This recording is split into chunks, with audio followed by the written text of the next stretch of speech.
Hey guys, and welcome to Pillars of Eternity, a new game from Obsidian Entertainment that's being heralded right now as being the new Baldur's Gate experience, since there hasn't been a real Baldur's Gate game for such a long time.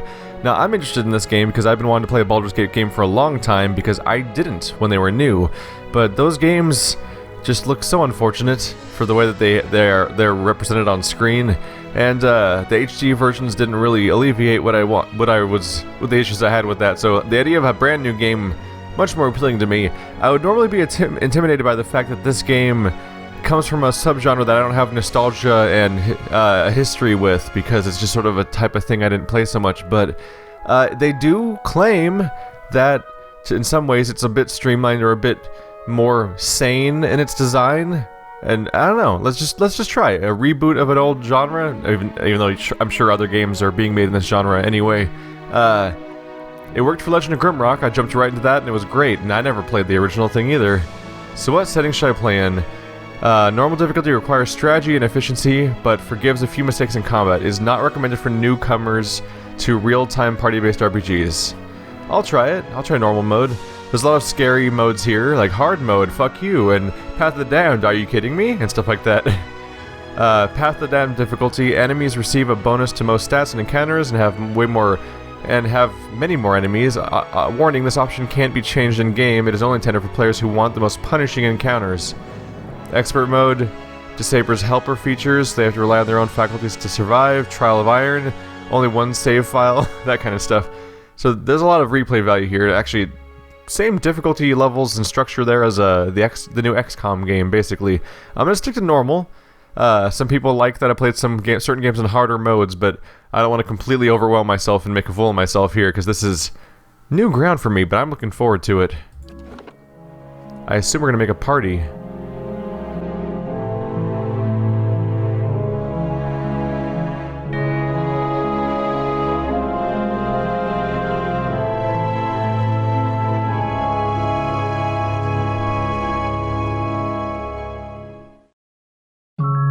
Five wagons grope blindly for the path on a starless night, their master glancing ever upward to the skies for assurance that he is on the right course. A dim lantern his only protection against the encroaching darkness. But the skies bring no comfort, shining no light, betraying no hint of what they know.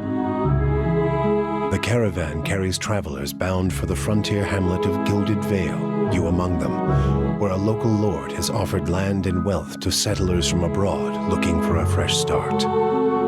You have taken suddenly ill, sweating and shivering, and one of the other travelers signals for the caravan master to stop on your behalf. He pulls up just in time to avoid plowing into the trunk of a fallen tree that bars the way ahead.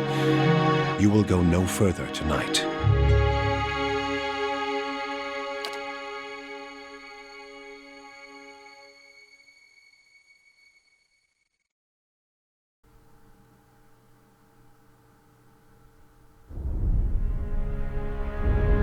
So are we making a whole party of characters, or just one character and earning? We might meet new people as we go along. You're gonna go male. I don't know. I find it a weird experience to roleplay as female characters, especially when you're Let's Playing, because then I'm talking in first person as this character that I just feel like a crazy person the whole time. Next we pick our race. We have the human, dwarf, elf. Those are the obvious ones. Then we have Amawa, Orlan, and godlike. Humans, commonly called folk. Let's just treat humans like they're the norm. That's great. Are the most common race of the Deerwood, the Ader Empire, Old Valia, and the Valian Republics. Though not as large as the towering Amawa, humans are known for their strength and willpower, bonus resolve and might. So Amawas apparently are going to be very large. What is that? Alright, so every single Let's Player in the world is going to immediately call this a Navi and compare it to the movie Avatar. I was not expecting that. Okay, the mighty Amawa are the largest of the Kith races and are commonly found in or near oceans. Though not truly aquatic, they have an affinity for water, and many of their civilizations, such as Rawatai are based on naval dominance. They are known for their unparalleled strength. So there's your strength character. I might go for a ranged character. Whoa. That head is... that's a funnier proportion than I was expecting it to be. Dwarf. By virtue of land covered and number of colonies settled, dwarves are the most well-traveled race in the world. They're commonly found in the Deerwood, the Valian Republics, and almost any colonized land. Dwarves are known for their great strength and tenacity. Bonus might, loss of dexterity, bonus of constitution. Elf. Elves are the dominant race of Glanfath and the white that wends, and are extremely common in the Deerwood and Ader. Elves are known for their speed and intelligence as well as their commonly isolationist nature. Because elves they tend to be kind of the worst. They're the snooty of the races. Oh my god. It's a little tiny furry race. Orlans are the smallest of the Kith races, though many cultures don't consider them to be civilized at all. Also notable for their large ears, two-toned skin, hirsute bodies. Orlans are commonly found in Aer Glanfath, the Ixamitil Plains, and part of Deerwood. They are known for their mental intensity and quickness, bonus to resolve and big bonus to perception, loss of might. Yeah, I think it's safe to assume that type of character would have low might. Godlike. What in the world is this? I don't know what I was expecting, but I don't think that was it. The godlike are the children of the Kith, civilized races who have been blessed with physical aspects associated with the gods, though some do not consider it a blessing. These aspects may take many forms and are often come with mystical powers. Aberrant head shapes are typical, and godlike are unable to wear protective headgear, and it is near impossible to find anything that fits. Because of their unusual nature and their inability to reproduce, godlike are often viewed with fear and wonder. Dexterity and intellect bonus. So, what do you want to play? Godlike seems like step one to playing as a character that people... Like, Godlike and Orline are probably the two places people you can play as where people are going to treat you strangely if they take that route in the RPG. It would certainly be easy to find an Aumaua on the screen if you're trying to find them just navigating around. I might go... I don't know. I don't like playing as humans that much when I'm given other options, but I'm not super into a lot of these races, although just this elf would be good. Yeah, I'm kind of into the idea of playing as a rogue or a bow user of some kind in this playthrough, just to mix things up, so I think I might go with an elf after all. We can pick wood elf or a pale elf. Wood elves, oh man, these words. Skelter folk trace their beginnings far north of present-day Ader and have migrated south through the forests of the continent, now covering all the way south across the equator. They are also believed to have migrated across the sea to Aer Glanfath. While physiologically identical to another, wood elves from Ader are culturally different from those in Aer Glanfath and consider themselves wholly different groups. Distant advantage. Against any enemy that is more than 4 meters away, wood elves gain bonus to accuracy, deflection, and reflex. The wood elf could be your archer character, if that's what I'm going to go for, which makes sense because this is the wood elves are the archery, like the generic archer user, bow user of the fantasy world is the wood elf. Accuracy. Accuracy is part of almost every attack. It influences how likely the attack is to affect the target. Accuracy is defined primarily by a character's class and level, but is also influenced by talents. This is relatively straightforward. I don't think I need to go too far into that. I think a lot of the stats are going to be a little too straightforward. Pale elf. It is unclear. This is probably the magic user of the elves, right? It is unclear exactly how long ago the pale elves, Glenfallen, came to the world, the southern polar regions of the world, but they have lived there for at least 12,000 years based on their continuous contact with the Aumaua traders. They appear to be among the most the stationary ethnic groups in the known world, migrating within the polar region but seldom venturing far north. They are rare in all northern lands, and most people consider them exotic, if they see one at all. Elemental endurance. All pale elves have increased burn and freeze damage reductions. Okay. So what about endurance? Endurance represents a character's short-term survivability. Damage that is not absorbed by a character's damage reduction goes straight to their endurance and health. Potions and healing magic, such as from a paladin, priest, or druid, can restore endurance in combat. When a character's endurance reaches 0, he or she will be knocked out. A knocked out character can be brought back in combat through the use of a revive ability. Otherwise, characters regain all of their endurance at the end of combat, assuming they're on the winning side. So I was wondering about that, because I saw endurance listed in some of the options, and I was like, what's the difference between endurance and health? And I guess we have our answer, because I assume if you run out of health, that's when you die. As opposed to when you run out of endurance, that's when you get knocked out of combat. Alright, I'm probably going to play as a wood elf for that bonus, because we're almost certainly going to be playing as some sort of rogue character. Man, there's a lot of options here. I'm probably not going to sit here and read all of them out loud from their paragraphs, because we'll be here for an incredibly long time. Druid is halfway tempting because those can be a cool class. But we have Barbarian, that's a costume. Cypher. Okay, this is a less obvious one, so I'm going to read what this one is. Recent discovery of the Eastern Reach. Cyphers were once called Brishalgwyn, mind hunters, by the Glanfathans. Cyphers have the ability to directly contact and manipulate other person's soul and psyche, so they're Psy warriors, basically, using an ally's or enemy's essence as the focus of their magic. Though most ciphers are still found in the Eastern Reach, practitioners of the techniques have spread throughout the known world. They are gaining acceptance over time, but they are generally distrusted, especially by the uneducated. Starting ability, powers. Ciphers can directly target allies and enemies with powerful soul-focused effects. These powers cost focus, which ciphers build through the use of their soul whip. So bonus to... see, they can directly target enemies and allies with soul-focused effects, which costs focus.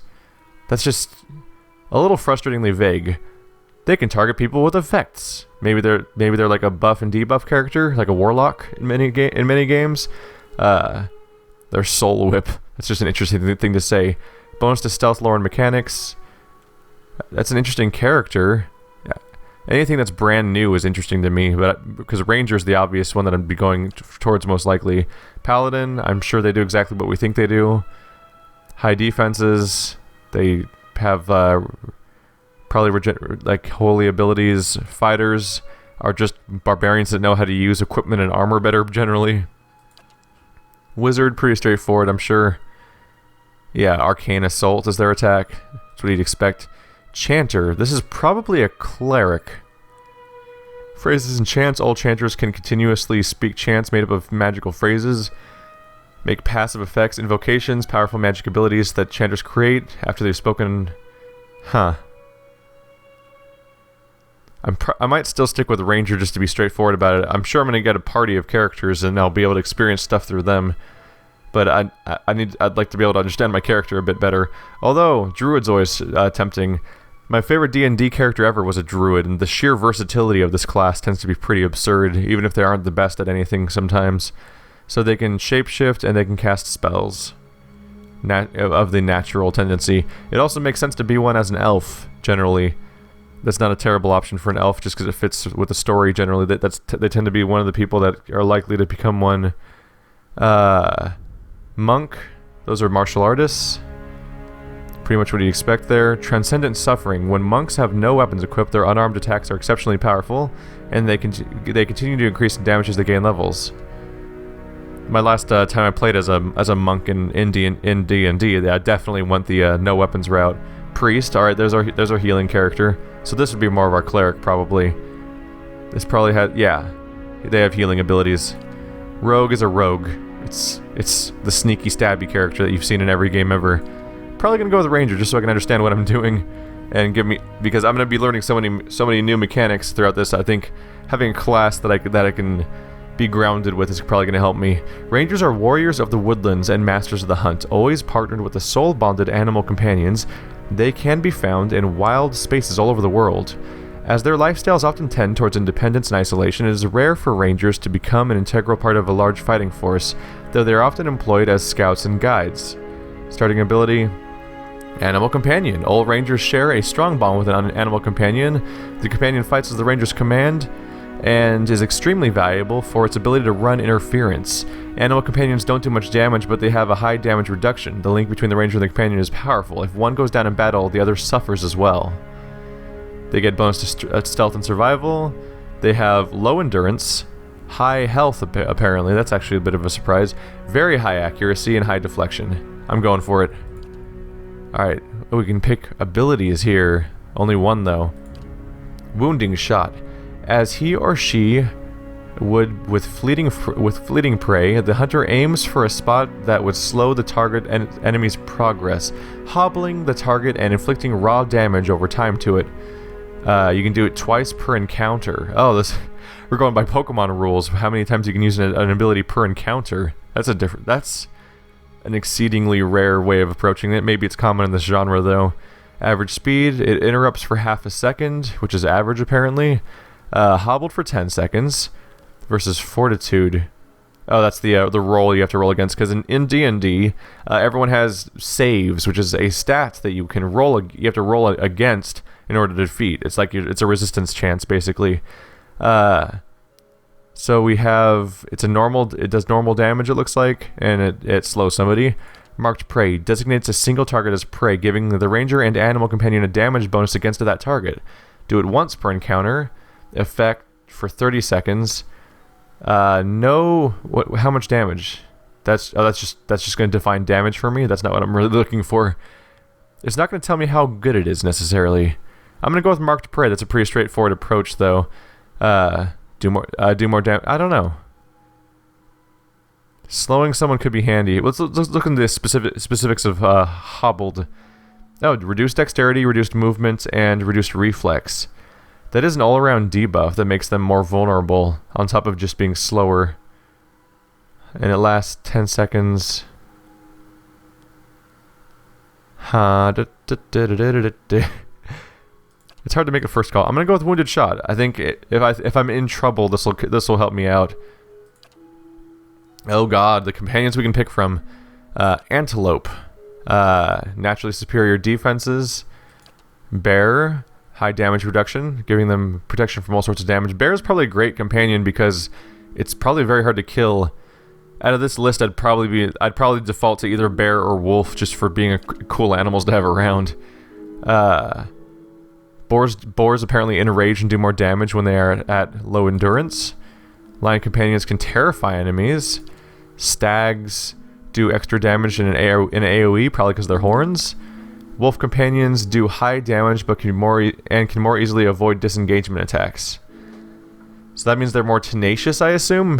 Disengagement attacks, I assume, means that they can more easily avoid someone trying to escape fighting the wolf.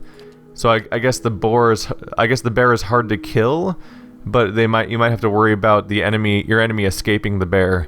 I'm gonna go with wolf. Frankly, wolves are just kind of cool too. And we're going to name them Garrix, because that's just what I name my dogs apparently in all these forms of fiction. Alright, they took the point of highlighting which stats are probably more important with gold stars. So, might. It represents a character's physical and spiritual strength, brute force, as well as the ability to channel powerful magic. During interactions, it can be useful for intimidating displays and acts as a brutal force.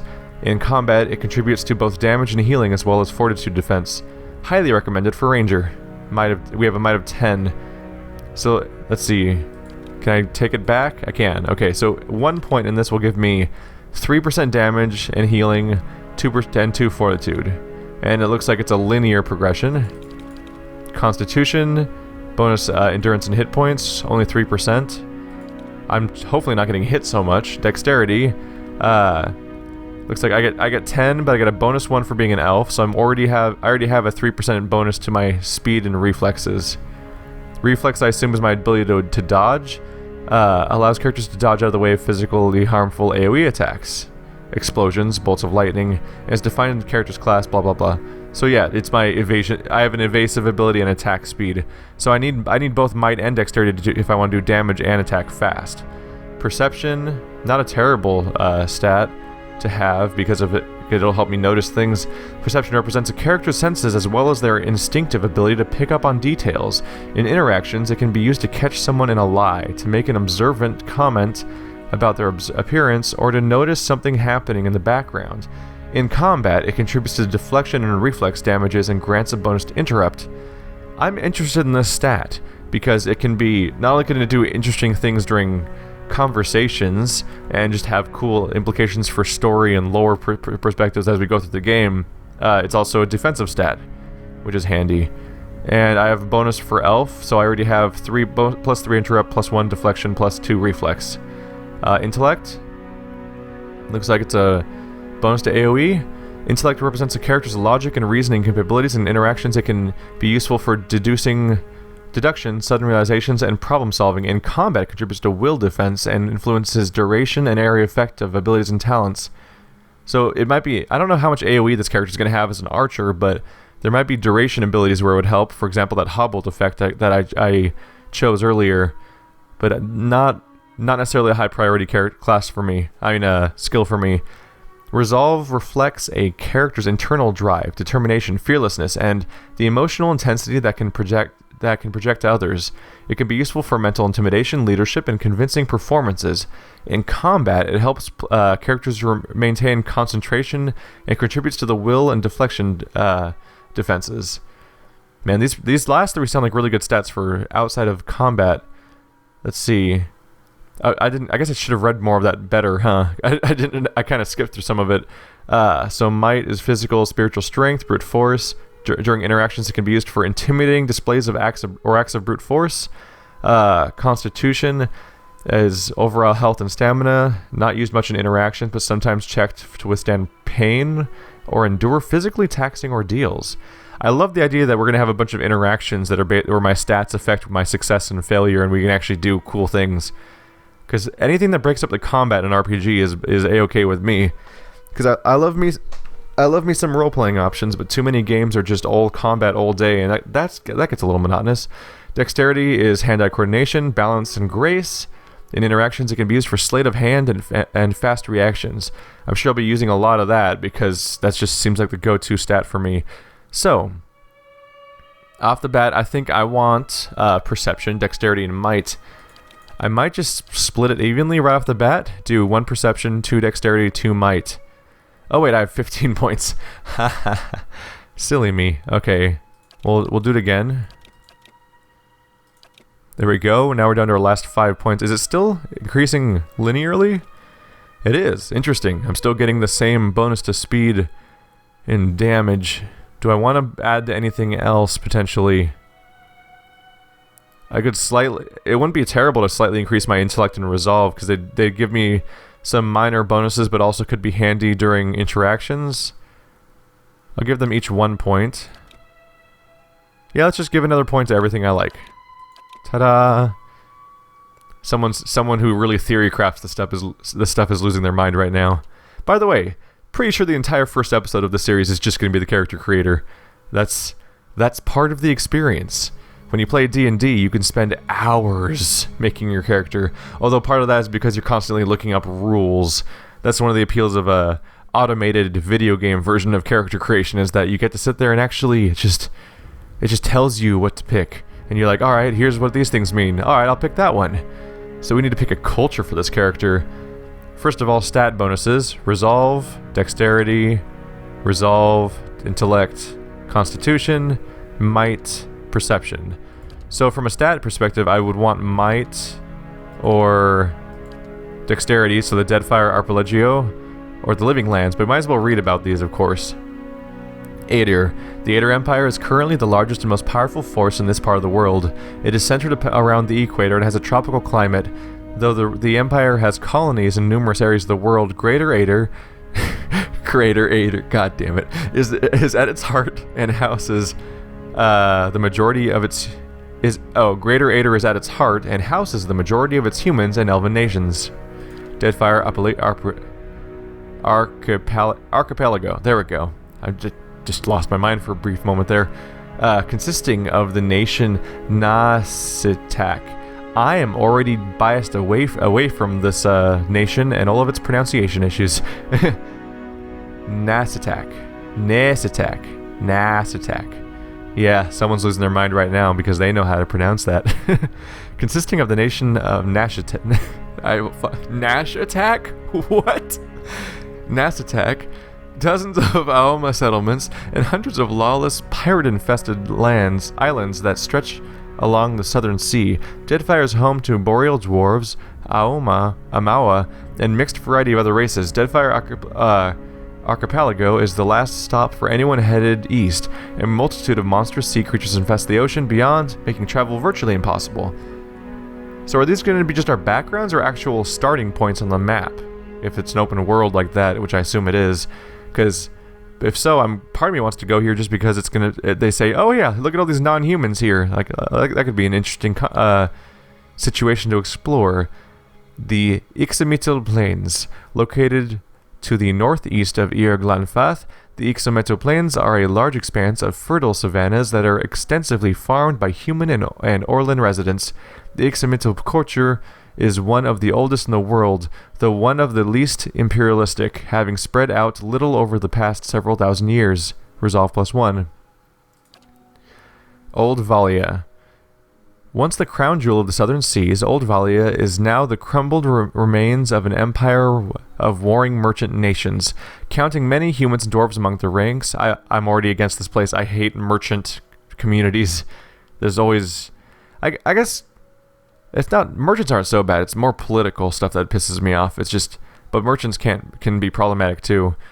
Counting many humans and dwarves among the ranks, the Old Valian countries are still... forces to be reckoned with and are proud of their rich cultural heritage. 1 intellect. Rawatai. Dominated by the Amana... I read the U as an N because it's just an N flipped over, so I misread it every single time I read it. Dominated by the Amawa nation of Rawatai, the Gulf itself is host to a number of nations, most of them Amawa, Orlan, or Dwarven. Hey, more non-humans clumped together. Though these countries are relatively young, they are some of the most advanced colonial settlements in the east. The Gulf is a land of riches and resources for those who take them. The entire coast is often pummeled by violent storms. I kind of like the idea of this place just because it's packed with all the different cultures. Living Lands. The Living Lands is the mountainous region of the large northern island, renowned for its diversity of plant and animal life. So that seems like the obvious ranger place already. Its weather is unpredictable and its ecosystems vary dramatically from valley to valley. The Living Lands are home to an assortment of races and a variety of colonial and independent settlements. That seems like a very wood elf location so far. The White That Wends. A large, cracking southern expanse of polar ice. The White That Wends is home to pale elves and small colonies of daring explorers, outcasts, and adventurers. While virtually no plant life grows in the White, it is home to many hardy species of dangerous animals that forage from the sea or prey upon each other to survive. I think I'm going to go with Living Lands just because that seems like a place where a wood elf would be at home. Hey look, plant and animal life. That's great. Although I don't know if we're actually going to start there or if it's just going to be my background. But we get 1 might out of it, which isn't a bad thing to get. Background. Holy crap, this game is... I mean, yeah, welcome to RPGs, like real RPGs. These details matter. So we're in the Living Lands. We're a wood elf ranger that lives in the forest lands. What kind of background do we have? Living Lands colonist. You are part of a group that founded a fledgling colony in a distant land. Survival. Explorer. You found a siren call. You find the siren call of the horizon irresistible. You cannot help but wonder what lies beyond the next hill or wave. You've built your life around finding out. Bonus to lore and survival. Laborer. Probably not this one. Your life has been spent in the study of your craft. You trained and prepared, hoping to hone your skills and ply your trade, athletics and mathematics. Merchant. You've traded goods from all over the world, pairing them with buyers of all kinds. Lore and mathematics. Probably not that one either. Drifter. Let's see, just looking at this list of things, that I would probably be explorer, drifter, hunter, maybe mercenary. Probably my wood elf character is probably not going to be a colonist, a laborer, a merchant, or a scientist. Drifter. You never quite fit in no matter where you go. Each new town is just a place to rest briefly before moving on to the next. You're more comfortable on the road, traveling the world. I mean, that's definitely... If I'm thinking of my roguish elf character wandering around, I'll probably be exploring a lot and just generally not hanging out in town too much. But although I don't know what the general climate of the game could be, so I could be wrong, but that sounds decent. Hunter, you live for the thrill of the chase, whether for glory or for sustenance. You have made your living taking the lives of wild creatures. Stealth and survival. Is that the same thing we just saw? It is the same thing again. Mercenary. Blade in battle is your way of life. You solve your problems by pulling out your weapon and applying force. Athletics and lore. Scientist. The rules that govern the world are a set of alchemical formulae to you, waiting to be discovered and manipulated. Lore and mechanics. Do I want to be explorer or drifter? Huh. I mean, the conceptual difference isn't even that different between them. I'm probably gonna go with drifter because I like to make an outsider character. It's often easier just to manage how I handle people if I'm like, no, I'm not from around here. I don't have to have connections with you. And now we make appearances. And this is where things get surprisingly narrow, apparently. How many heads can you pick from? 3. You want big eye, pointy face, or kind of friendly, sad face guy? Maybe. This guy looks like a dick. And this guy looks like he's got really dark eyes. I might stick with the default one. I don't like the hair, though. Let's go all the way to the beginning of the hair. Oh, they loop around. Hair 1 is just bald. Hair 2, dreads, or not dreads, just long hair. A lot of them probably look like that. Let's go to a brown hair color. Let's see, 3 over the top. 4 is male model. 5 is dreads over the back. Dreads on the sides. Dreads over the back again, but way bigger. That's where I started with, I think, or close enough. Hair swept back. Just short hair. I like that one so far. Hair swept to the side. Is that earrings? Were those specific to that haircut? No, they're not. They were already there. Okay. I'm not crazy. That's where I started with, probably, or something like that. A lot of them are similar enough that they're hard to keep straight. Got a bit of a cowlick going on with some of these, and a mullet. There's a fro. You know, the famous elf fro. And there's the mohawk. Alright, I think I'm just going to go with short hair. There we go. That's manageable. What color do I want it to be? No. Do I make it a dark color for an elf? Or is that like too weird? Should I focus on it being some bright color like crazy? I don't know, they give me the option, so it can't be that crazy to have dark hair. Do I make the skin paler because he's an elf? I guess they don't have to be pale, but I like the skin color I'm going for here. Secondary. So this is my armor set. So I can pick what my armor color combo looks like. Very subtle changes in color too. Like those bright spots are all the parts that are affected. That's bright pink. That's how bright it gets. Let's try a purplish color. Green and purple's a good combo, usually. Yeah, I'm fairly happy with this look. Alright, so next is voice. What kind of voices does this game have? Oh, portraits. Weird we're doing this. The whole pre-chosen portrait thing. And you can pick a portrait that's not even your character type. Weird. Oh, that's the same drawing with different hair. Come on, man. Oh. How many elves? Wait. Is each race kind of... Oh, that's actually, like, nailed it. That's pretty goddamn close. There's just a lot of elves to pick from. I was really concerned when I saw so many that looked like the same dude. So those must be the godlikes that it looks so strange. There's some good art in here. Was that guy human? Yeah, that guy's human. I almost picked that one because I like the portrait, but he was not going to fit. There's some good art here. It definitely reminds me of Legend of Grimrock, where you're just sort of picking a portrait to represent each character. There's definitely ones that are just modifications of previously painted drawings. Jesus Christ, we could spend an eternity here, couldn't we? I am happy Shark Man. Let's find there we go. This guy more or less nailed it.